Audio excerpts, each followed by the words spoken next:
नीट paper फुटी प्रकरणावरून दिल्लीत सोनम वांगचुक यांनी सुरू केलेलं हे आंदोलन किंवा जे उपोषण होतं ते त्यांनी आता थांबवलेलं आहे. मध्यरात्री त्याबाबतची घोषणा त्यांनी केलेली आहे. मात्र त्यानंतरही हे सगळं आंदोलन सुरू राहील अशा पद्धतीची भूमिका जंतर मंतरवर उपस्थित असलेल्या विद्यार्थ्यांनी घेतलेली आहे. आणि याच सगळ्या संदर्भात बोलण्यासाठी आपल्यासोबत काँग्रेसचे नेते सतेज पाटील आहेत. बोलूया, काय सांगाल? एकाच बाजूला सोनम वांगचुक यांनी आंदोलन तर मागे घेतले, मात्र विद्यार्थी अजूनही कुठेतरी आंदोलनावर ठाम दिसतात. नीटच्या संदर्भात राहुल गांधीजींनी पहिल्यांदा सुरुवात केली की या पेपर फुटीमध्ये जे दोषी आहेत त्यांनी त्या ठिकाणी कारवाई व्हावी. त्याचबरोबर धर्मेंद्र प्रधानांनी राजीनामा द्यावा ही मूळ मागणी आहे. आणि मग त्यानंतर त्याला व्यापक स्वरूप त्या ठिकाणी आलं आणि या व्यापक स्वरूपातून देशातला सगळा युवक आणि युवती हा रस्त्यावर या ठिकाणी उतरलेला दिसतोय, कारण त्यांचं भवितव्य अंधारात आहे. आणि म्हणून काँग्रेस पक्षाची भूमिका हीच आहे की धर्मेंद्र प्रधानांनी त्या ठिकाणी राजीनामा द्यावा.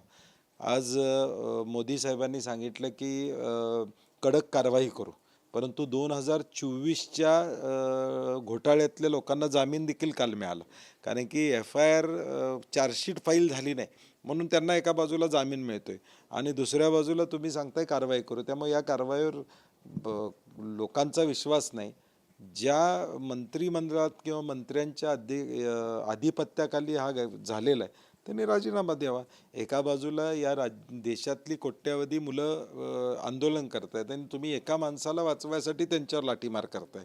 हे दुर्दैवी दृश्य या देशामध्ये बघायला. मग कुठेतरी सरकार भरकटवायचा प्रयत्न करते का? कारण कायदा करायला तयार आहे, कारवाई तात्काळ फास्ट ट्रॅकमध्ये हे सगळं चालेल असं म्हणते. मात्र धर्मेंद्र प्रधानांच्या राजीनाम्याबाबत बोललं जातं. नाही, मूळ मुद्दा काय आहे त्यांचा राजीनामा? काय तुम्हाला अडचण काय? एक व्यक्तीचा राजीनामा झाला तर काही फरक पडत नाही. मेसेज जाऊ दे की खालच्या यंत्रणेवर वरच्या यंत्रणेवर की यातनं गय केली जाणार नाही. तुम्ही आज कायदा करणार म्हणताय, मग 24चा माणूस जामिनीवर कसा सुटतो? म्हणजे तुम्ही चार्जशीट तुमची फाईल झाली नाही आणि त्याला पुरावा सुटतो. त्यामुळे विश्वास नाही. त्यामुळे किमान ज्यांनी दायित्व घेतलंय, तुमची पेपर लीक झाला म्हणून नीटची परीक्षा दुसऱ्यांदा घेतली तुम्ही, याचा अर्थ तुम्ही मान्य करताय की पेपर लीक झाला आहे आणि मग तुम्ही यामध्ये कारवाई का करत नाही असा प्रश्न या ठिकाणी महत्त्वाचा. सरकार धर्मेंद्र प्रधान यांना पाठीशी घालते काय? आणि मग घालत असेल तर मग काय त्याचं कारण आहे की इतकं सगळं देशभर सगळं चालू असताना एका व्यक्तीसाठी तुम्ही म्हणताय? हुकुमशाही, लोकशाही नाही, हुकुमशाही. हम करे सो कायदा. 5वी बहुमत आमच्याकडे आहे. आम्ही खासदार फोडू शकतो, आमदार फोडू शकतो, आम्हाला कोण विचारत नाही. आम्ही निवडणुका जिंकू शकतो. त्यामुळे कितीही आंदोलन होऊ देत, आम्ही त्याची कदर करत नाही. हा अहमपणा या देशातल्या सत्तेमध्ये आता दिसायला लागलेला आहे. तर दिल्लीत जे काही आंदोलन सुरू आहे त्याचे पडसाद आता राज्यात देखील उमटायला सुरू झाले आहेत असं म्हणावं लागेल. परवा मुंबईत जे काही आंदोलन झालं ते देखील रोखण्याचा प्रयत्न पोलिसांकडून झाला. पोलिसांकडून महिलांच्या बाबतीत गैरवर्तनाचे देखील आता आरोप होते. नाही, पोलिसांच्याकडून गैरवर्तन झालेल्याचे व्हिडिओ आपण त्या ठिकाणी पाहतोय. मी पोलीस मॅन्युअलमध्ये आपण बघितलं तर सेक्शन 46(1) CRPC खाली आपल्याला कुठल्याही पुरुषाला महिलेला हात लावता येत नाही. पोलिसांनीच महिलांना हाताळलं पाहिजे अशी स्पष्ट सूचना आहेत. मग हे धाडस कशामुळे वाढतं आहे? तर गृह खात्यावरचा वचक संपलेला आहे.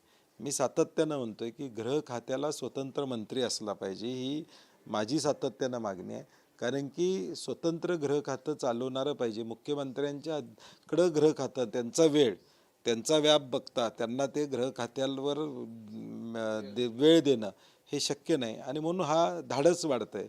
बुलढाण्यातली केस आम्ही सभागृहात सुद्धा मुख्यमंत्र्यांनीच सांगितली की कशा पद्धतीने खोटी केस झाली, कसा आरोपी नसलेला माणूस आरोपी म्हणून आत टाकला. म्हणजे एवढं धाडस का वाढतंय? कारण की वचक संपलेला आहे. आणि त्याचंच एक उदाहरण म्हणजे या पुरुष कॉन्स्टेबलनं महिलांना या ठिकाणी वेगळ्या पद्धतीनं पकडणं. दुसरं गाडीत असणारा कॉन्स्टेबल आज सांगतो की तुझ्या खिशात पुडी टाकतो आणि तुला आयुष्यभर आत टाकतो. हे धाडस, हे गृह खात्याचं फेल्युअर आहे. कुठेतरी हे आंदोलन मग अशा पद्धतीने दडपण्याचा प्रयत्न राज्यात चाललाय असं वाटतंय का? कारण ज्या काही घटना घडतात विद्यार्थ्यांना अशा पद्धतीनं पुढे तुमच्या खिशामध्ये ठेवू असं सांगितलं. नाही, भीती निर्माण. आता त्या बिचाऱ्याचे आई वडील भ्याले असतील. आता ह्या जो व्हिडिओ ज्या आईवडिलांनी बघितला ते आईवडील आपल्या मुलामुलीला सांगणार आहे जाऊ नको म्हणून, आंदोलनात भाग घेऊ नकोस, कुठं तर अडचण येईल. शेवटी प्रत्येकाला आपल्या करिअरची धास्ती असते आणि म्हणून हे आंदोलन दडपायचा प्रयत्न केला तरी मला वाटत नाही की हे आंदोलन दडपलं जाईल. मुद्दा हा ह्या विद्यार्थ्यांच्या आयुष्याचा आणि भविष्याचा आहे. दोन्ही ठाकरे बंधूंनी 26 तारखेला याच मुद्द्यावरून आंदोलनाची घोषणा केली आहे, मोर्चाची घोषणा केली आहे. कसं बघता एकूणच या सगळ्या घोषणेकडं आणि काँग्रेस म्हणून सहभागी असणार आहे का? हे मला वाटतं हा वरिष्ठ पातळीवर निर्णय होईल, माझ्यापर्यंत अजून माहिती नाही आहे. परंतु शेवटी हा मुद्दा देशव्यापी झालेला आहे. आम्ही काँग्रेस म्हणून जिल्ह्यामध्ये आंदोलन करतोय, राज्यातल्या प्रत्येक जिल्ह्यामध्ये आंदोलन त्या ठिकाणी होतंय. मशाल मोर्चा आम्ही 2 महिन्यापूर्वी या जिल्ह्यामध्ये त्या ठिकाणी काढला होता आणि सातत्यानं हा प्रश्न काँग्रेसनं या ठिकाणी मांडण्याचा प्रयत्न, राहुल गांधींनी मांडण्याचा प्रयत्न छात्रों की गूंजच्या माध्यमातून केलेला. आता सगळेच या मुद्द्यावर एकत्रित येत असतील तर त्याचं स्वागत आहे, कारण की शेवटी विद्यार्थ्यांचं भवितव्य शी निगडीत हा प्रश्न आहे. आज काही निर्णय त्या संदर्भातील होणार आहे का की सामील होण्याबाबतीत? कारण ठाकरे बंधूंनी आवाहन तर केलेलं आहे की माझी चर्चा झालेली नाही, मी चर्चा करून घेईन आणि आपल्याला कळवेल. मात्र एकूणच जर आपण बघितलं, ज्या काही दिल्लीमध्ये घडतायत घडामोडी, राज्यात ज्या काही घडामोडी घडतायत, सरकारविरोधात रोष तरी दिसतोय. काय परिणाम याचा दिसतोय तुम्हाला एकूणच पुढच्या काळात? नाही, 2-3 विषय आहेत यामध्ये. मूळ महागाई, अनएम्प्लॉयमेंट आणि चुकीचं चाललेलं धोरण. म्हणजे एका बाजूला तुम्ही विश्वगुरू म्हणून या ठिकाणी संबोधण्याचा प्रयत्न सगळे लोक करतायत, परंतु नेमकं आमची अवस्था काय आहे, देशाची अवस्था काय, हे आता तरुणांना लक्षात या ठिकाणी यायला लागलेलं आहे की 12 वर्ष चाललेला कारभार आता तुम्ही किती वर्ष, 60 वर्षाचं जुनं काढणार, तुमच्या 12 वर्षाचा हिशोब द्या, असं तरुणांचं म्हणणं आहे. तुम्हाला एकदा नाही, दोनदा नाही, तिसऱ्यांदा सत्ता या देशातली मिळालेली आहे. आता 3दा सत्ता मिळाल्यानंतर देखील 1960 साली काय झालं, 1970 साली काय झालं, हाच गोष्टी सांगण्याचा प्रयत्न होते, परंतु तुम्ही काय केलं हे सांगितलं जात नाही.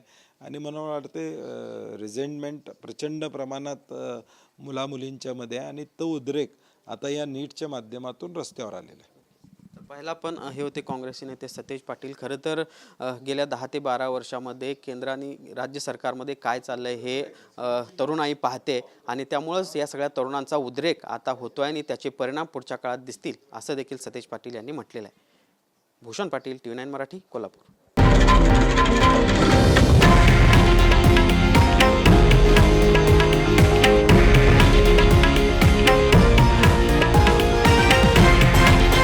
हे आहे देशातील नंबर 1 न्यूज नेटवर्क आणि आपण पाहत आहात TV9 मराठी, एकमेव.